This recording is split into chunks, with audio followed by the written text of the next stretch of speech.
बृहस्पतये मधुमाम् अदाप्यः शर्करया स्नपयामि।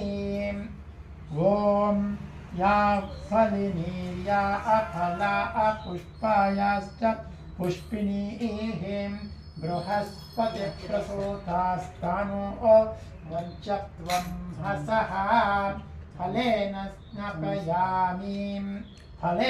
स्नपयामि गोषधयः संवदन्ते सोमेन सहराण्णां यस्मै कृणोतु रुद्राक्षभूषा प्रणतभयहर शाम्भवा मूर्तिभेदाः रुद्राश्री रुद्रसूक्तप्रकटितभवान् प्रयच्छन्तु सौख्यं शुद्धस्फटिकसङ्काशं शुद्धविद्याप्रदायकं शुद्धं पूर्णं चिदानन्दं सदाशिवमहं भजे। ॐ शं च मे